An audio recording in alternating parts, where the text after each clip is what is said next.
से शुरू करेंगे। हेलो स्टूडेंट्स, हम लोग केमिकल इक्विलिब्रिया पढ़ रहे थे, जहां पर हम लोगों ने ली चैटलर्स प्रिंसिपल के बारे में पढ़ा था।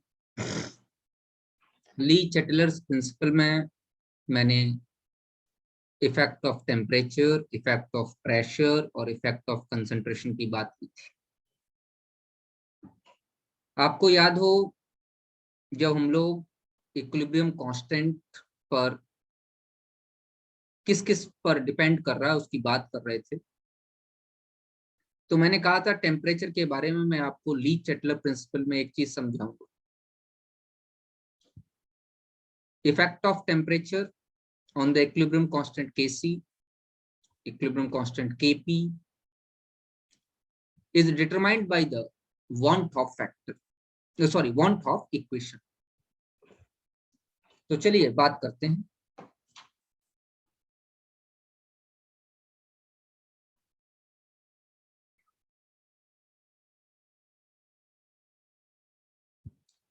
डिपेंडेंसी ऑफ Kp और Kc मतलब K इक्विलिब्रिया ऑन टेम्परेचर।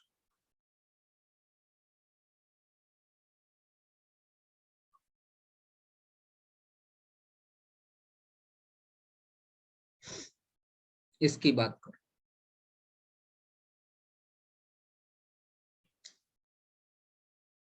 बेटे, एक इक्वेशन आप सभी लोगों ने पढ़ रखी है केमिकल काइनेटिक्स में, K बराबर A e to the power minus EA by RT।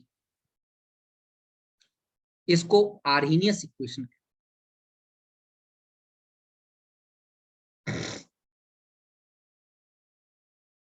याद है या नहीं? Yes sir. Yes sir. थोड़ा सा चेंज करो। के इक्विलिब्रिया बराबर e to the power minus delta H by RT। इसको वांट ऑफ इक्वेशन।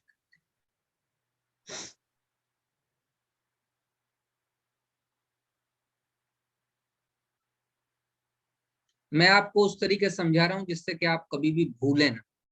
वैसे तो मैं डायरेक्ट लिख सकता था, लेकिन डायरेक्ट लिखने में बच्चे भूल जाते। मैं इन दोनों इक्वेशन को अगर रिलेट कर दूं तो शायद आप दोनों याद रखें। मान लीजिए at two different temperatures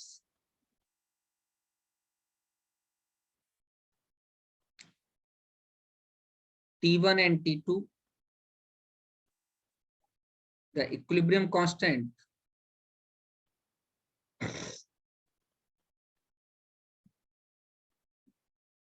are K1 and K2 respectively। अब मैं पेन चेंज करूं।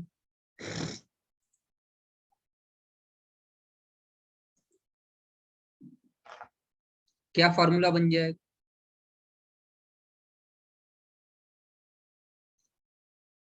ln K2 by K1 is equal to delta H by R 1 upon T1 minus 1 upon T2। मैं इसको ऐसे भी लिख सकता हूं, log K2 by K1 is equal to delta H by 2.303 R T2 minus T1 upon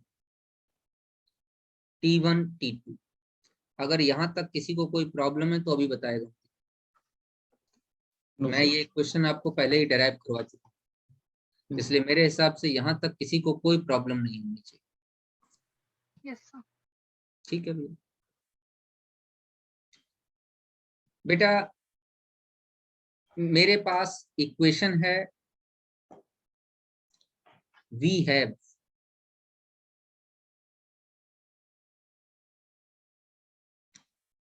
ln K2/K1 is equal to delta H/R T2 minus T1 upon T1 T2। यही तो equation है हमारे पास। In case of endothermic process,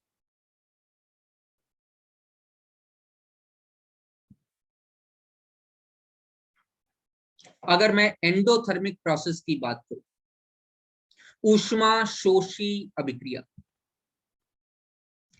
तो endothermic process की बात कर रहा हूं, तो डेल्टा H की वैल्यू पॉजिटिव हो जाएगी या नहीं हो जाएगी? यस। ऑल्सो ये मान के चल रहा हूं कि T2 is greater than T1।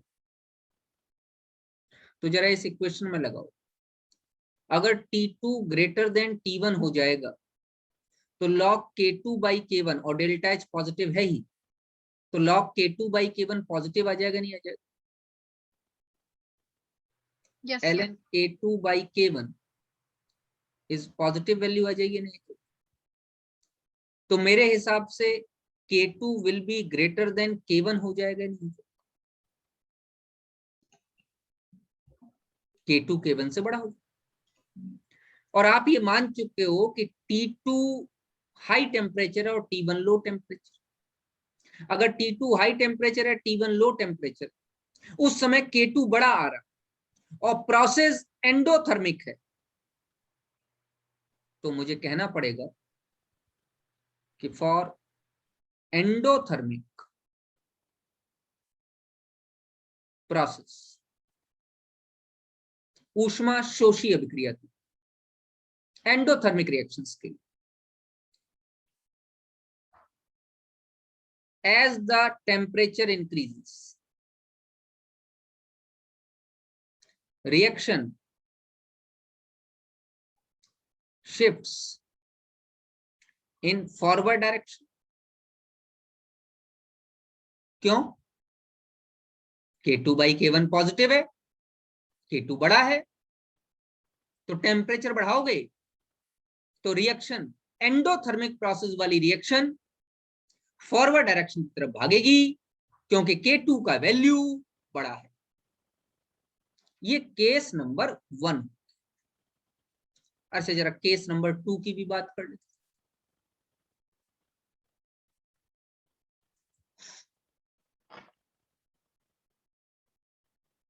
हम बात कर रहे हैं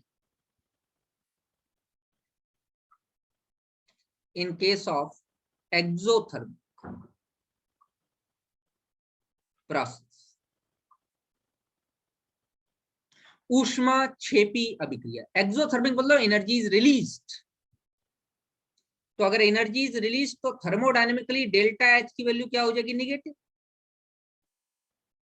और यहां ये मान के ही चल रहे हैं कि also T2 is greater than T1, T2 बड़ा है।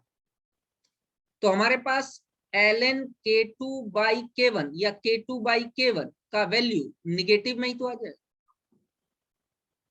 डेल्टा H निगेटिव है हमारे पास, तो अगर ये वैल्यू निगेटिव आ जाएगा तो इसका मतलब K2 is less than K1।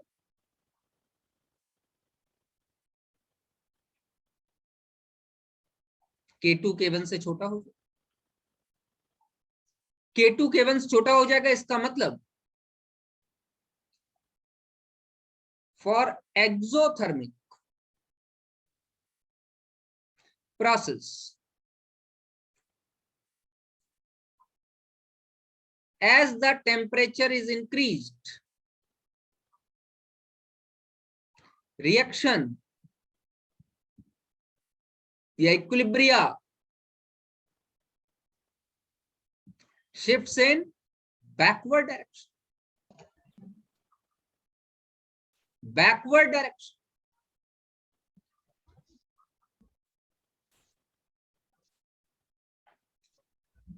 तो इसका मतलब है अगर एक्सोथर्मिक प्रोसेस में आप टेम्परेचर बढ़ाओगे तो K2 क्या है जिस समय टेम्परेचर T2 था, K2 का वैल्यू डिक्रीज करने लगेगा। K2 का वैल्यू डिक्रीज करने लगेगा, इसका मतलब क्या है, रिएक्शन बैक भागने लगेगी। तो सीधी सीधी बात है कि एक्सोथर्मिक प्रोसेस में आप टेम्परेचर नहीं बढ़ाओ और एंडोथर्मिक प्रोसेस में आपको टेम्परेचर बढ़ाना पड़ेगा।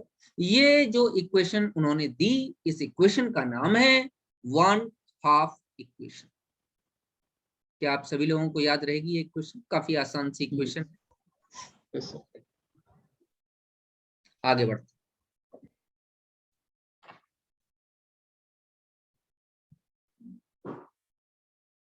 तीन मैंने बता दिया आपको, effect of change in concentration, effect of change in temperature और effect of change in pressure. ये तीन मैं बता चुका। अब है चौथा, effect of addition of inert gas. यहां थोड़ी सी बातें ध्यान देना बहुत जरूरी।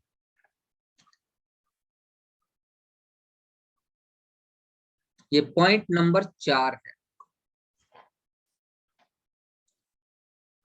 हिंदी वाले बच्चे लिखेंगे अक्रिय गैस का प्रभाव। अक्रिय गैस मिलाने पर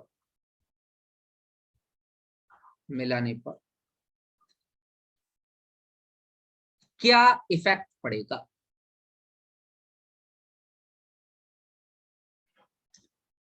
पहली बात तो समझ लीजिए, helium, neon, argon, krypton, xenon, radon, ये अक्रिय गैस, इसमें कहीं कोई शक नहीं। लेकिन यहां पे जिस अक्रिय गैस या जिस इनर्ट गैस की मैं बात कर रहा हूं, वो सिर्फ HENEAR वाली बात नहीं कर, मैं ये बात कर रहा हूं कि किसी भी रिएक्शन की कंडीशन पर रिएक्टेंट से जो गैस रिएक्ट ना कर, मान लो कोई रिएक्शन 100 डिग्री सेंटीग्रेड पर हो रही, उस केस में अगर रिएक्शन मिक्सचर में आप नाइट्रोजन मिला दोगे तो बेटा वो गैस इनर्ट हो जाएगी, नाइट्रोजन उसके लिए। क्योंकि नाइट्रोजन, मैंने अभी आपको हैबर प्रोसेस पिछले लेक्चर में समझाया था कि हैबर प्रोसेस का जो लोएस्ट टेम्परेचर है वो 475 के आसपास है। 450 डिग्री सेंटीग्रेड से नीचे तो नाइट्रोजन टूटता ही नहीं, तो रिएक्ट कहां से करेगा। Although Haber process low temperature पर होना चाहिए, लेकिन उसका लो टेम्परेचर ही 475 डिग्री सेंटीग्रेड के आसपास, क्योंकि रिएक्शन ही तभी शुरू होती है।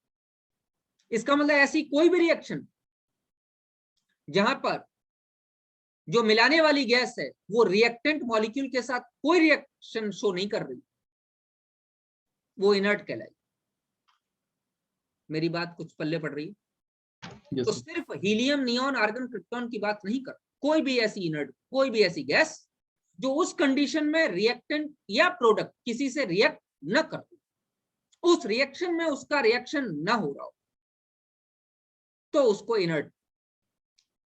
हीलियम, नियॉन, आर्गन तो है ही है, इसमें तो कहीं कोई शक ही नहीं, बाद बाकी भी हो सकते। चलिए भाई बातचीत करते। पहला case number 1।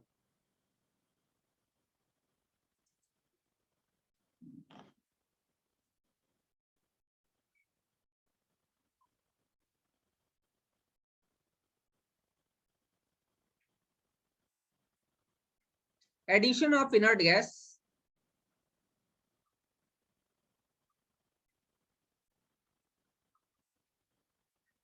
Eight constant volume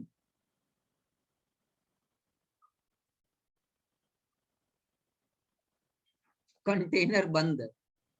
constant volume का क्या मतलब, कंटेनर बंद है, एक्सपेंशन पॉसिबल नहीं है कंटेनर का, कोई पिस्टन थोड़ी लगा कि एक्सपेंड हो जाए ना, ऐसा कुछ नहीं।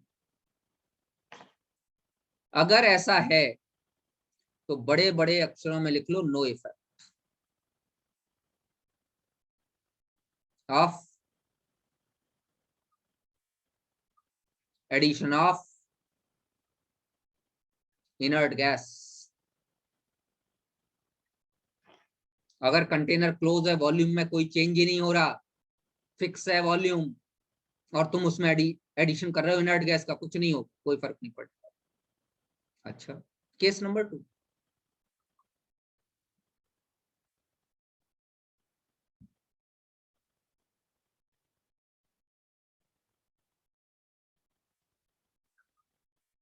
addition of inert gas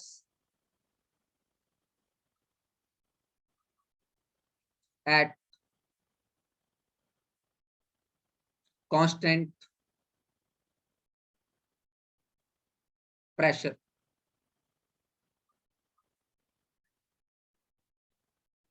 मान लीजिए कांस्टेंट प्रेशर पर आप इनर्ट गैस मिला रहे हैं,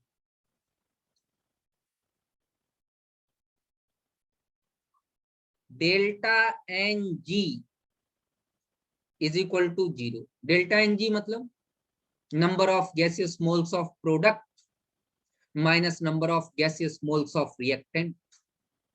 एग्जाम्पल लिखूं, H2 plus I2 reversible 2HI, delta N G 0, सारी गैस, ये भी गैस है, ये भी गैस है बच्चों, ये भी गैस, तो no effect,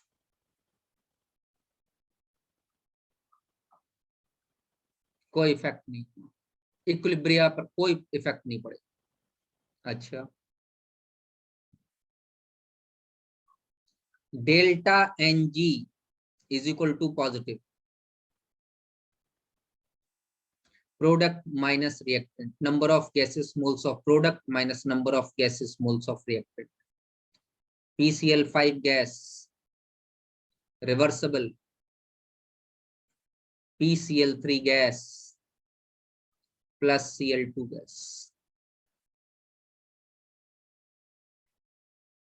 delta Ng is positive, उस केस में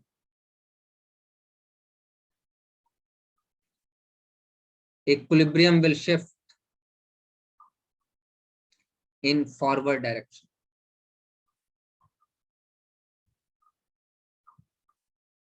जहां नंबर ऑफ मोल्स बढ़ जाएंगे उस साइड इक्विलिब्रियम शिफ्ट हो जाए, फॉरवर्ड डायरेक्शन शिफ्ट हो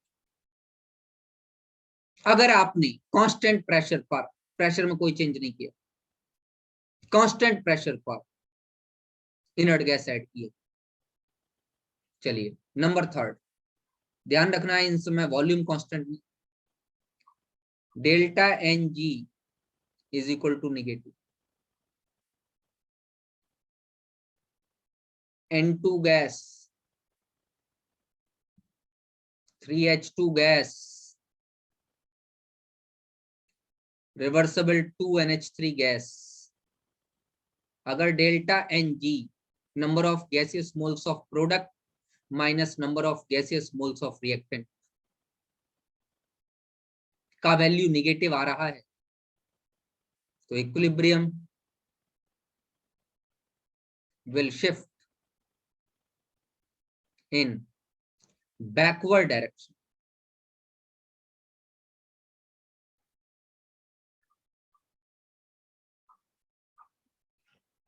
इक्विलिब्रियम बैकवर्ड डायरेक्शन में शिफ्ट हो। ये बातें आप लोग ध्यान रखेंगे। अब आपके पास कोई भी जो है क्वेश्चन आ जाए जिसमें कोई रिएक्शन दी गई हो, तो रिएक्शन देख के बता कि क्या इफेक्ट पड़ेगा।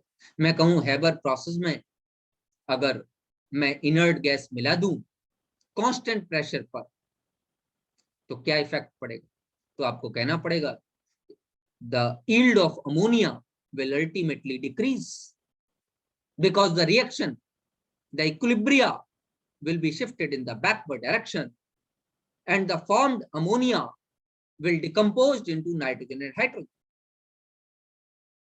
आपसे कहा जाए कि हैबर प्रोसेस में अमोनिया बनाई गई है, कांस्टेंट प्रेशर पर अक्रिय गैस मिला दी गई, क्या प्रभाव पड़ेगा?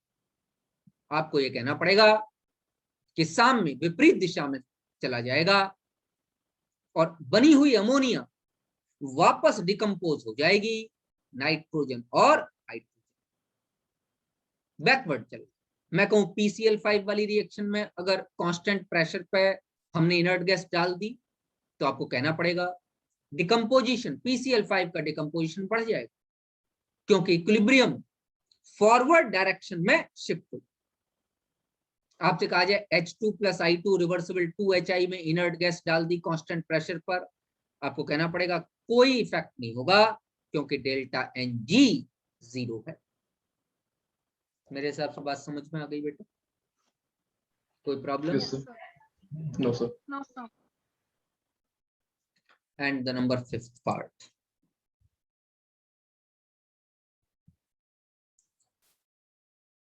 Fifth part.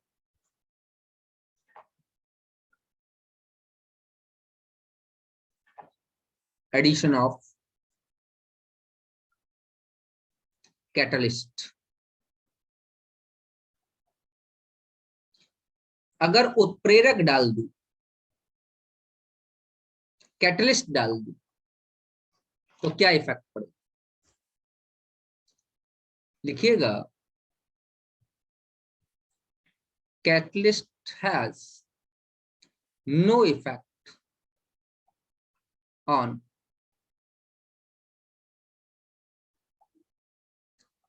equilibrium constant. It only helps to shift the equilibria faster. यहां पे कुछ बातें समझना बहुत जरूरी है। बच्चों को कैटलिस्ट देख के ऐसा लगता है कि अगर किसी रिएक्शन में कैटलिस्ट डाल दिया गया तो प्रोडक्ट की यील्ड बढ़ जाएगी। अधिकांशतः बच्चे मुझे ये जवाब देते हैं, उनका आर्ग्यूमेंट ये होता है कि कैटलिस्ट का क्या काम, रिएक्शन रेट बढ़ा देना। मैं बिल्कुल सही बात। तो इसका मतलब ज्यादा क्वांटिटी में प्रोडक्ट बन जाएगा? कभी नहीं बनेगा, बता दे रहा। आप गलत तरीके से कैटलिस्ट को समझ रहे हो। कैटलिस्ट पाथ चेंजर है, पाथ चेंज कर देता है, बिल्कुल सही बात। कैटलिस्ट रिएक्शन को एक डायरेक्शन में जल्दी लेके जाता है, मानता हूं सारी बातों से। पॉजिटिव कैटलिस्ट है, फॉरवर्ड डायरेक्शन की तरफ भगाएगा, लेकिन क्या यील्ड बढ़ा देगा प्रोडक्ट की? कैसे भाई? पूरी थर्मोडायनेमिक्स खा जाओगे, यील्ड कैसे बढ़ जाएगी भाई?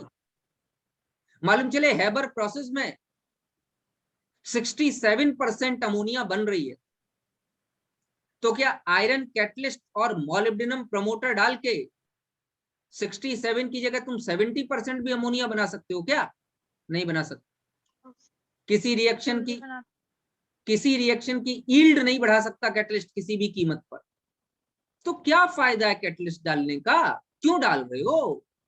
बात यह है कि अगर हैबर प्रोसेस में इक्विलिब्रिया तक पहुंचने में, मतलब 67% यील्ड हो जाए, इक्विलिब्रिया तक पहुंचने में 7 से 8 घंटे का टाइम लग रहा है, तो कोयला या जो फ्यूल हम जला रहे हैं, जो भी फ्यूल हम जला रहे हैं, तो 7-8 घंटे हमको फ्यूल जलाना पड़ेगा या नहीं जलाना पड़ेगा? यस या नहीं? नो भाई। 7-8 घंटे में अगर इक्विलिब्रिया शिफ्ट हो रही है तो 7-8 घंटे तक बिना फ्यूल के तो तुम मतलब फैक्ट्री चला नहीं सकते। तो कैटलिस्ट डालने से क्या होगा? कैटलिस्ट डालने से 2 घंटे में इक्विलिब्रिया शिफ्ट हो जाएगी। जो रिएक्शन 8 से 9 घंटे में पूरी हो रही थी, वो रिएक्शन 2 घंटे में पूरी हो जाएगी। कैटलिस्ट सिर्फ यही है कि आप जयपुर से दिल्ली जाना चाहते थे, जो आपको 9 घंटे का सफर था वो आप उसने 1 घंटे में करा दिया, हवाई जहाज से चले गए आप। वही कैटलिस्ट। ऐसा थोड़ा ही है कि अगर आप हवाई जहाज से गए तो हवाई जहाज कहेगा मैं तो तेज चलता हूं, दिल्ली नहीं तुझे जो है बेंगलोर छोड़ूंगा। ऐसा थोड़ा ही हो जाएगा यार। तुम्हारी टिकट दिल्ली की है, तुमको दिल्ली ड्रॉप कर दिया जाएगा, मामला खत्म। कैटलिस्ट इतना ही है, पाथ चेंजर है। कैटलिस्ट कभी भी यील्ड चेंज नहीं करता। मैक्सिमम बच्चों के दिमाग में ये बात है कि कैटलिस्ट से यील्ड चेंज हो जाएगी, नहीं, कभी नहीं होगी। थर्मोडायनेमिक्स सुनो, थर्मोडायनेमिक्स सोचो, सेकंड लॉ ऑफ थर्मोडायनेमिक्स क्या कहता है? परपीचुअल मशीन नहीं फॉर्म हो सकती। जरा रिलेट करके देखो, 100% यील्ड हो सकती है क्या किसी की? नहीं, किसी भी रिएक्शन की नहीं हो सकती। तो किसी रिएक्शन की यील्ड चेंज हो सकती है क्या? नहीं, यील्ड चेंज नहीं, यील्ड तो उतनी रही, हाँ टाइम कम हो। इसका मतलब अब 8 घंटे की वर्किंग अगर आप करोगे तो एक बार नहीं 4 बार प्लांट चला सकते हो, क्योंकि हर 2 घंटे में इक्विलिब्रिया शिफ्ट हो जाएगी कैटलिस्ट के प्लेस। तो यील्ड रिएक्शन की चेंज नहीं हुई, लेकिन हमारा प्रोडक्शन बढ़ गया। अब इन दोनों में अंतर है, यील्ड चेंज हो जाना और प्रोडक्शन बढ़ जाना, इन दोनों में डिफरेंस। आपकी फैक्ट्री का प्रोडक्शन बढ़ गया, आप जितना अमोनिया 4 दिन में बना रहे थे उतना अमोनिया 1 दिन में बना, लेकिन यील्ड तो उतनी ही होगी जितनी हो रही थी। हैबर प्रोसेस की एक यील्ड है, परफेक्ट यील्ड है कि अगर आपने सही रिएक्शन कराई और सही टेम्परेचर, सही प्रेशर, सही कंडीशंस पर रिएक्शन कराई तो आपके पास इतना प्रोडक्ट बनेगा। तो दैट इज फाइनल, अब उसमें कुछ नहीं कर सकते। हाँ, आप रिएक्शन विदाउट कैटलिस्ट करा रहे हो 8 से 10 घंटे लगते, आप विद कैटलिस्ट करा रहे हो 2 घंटे लगते।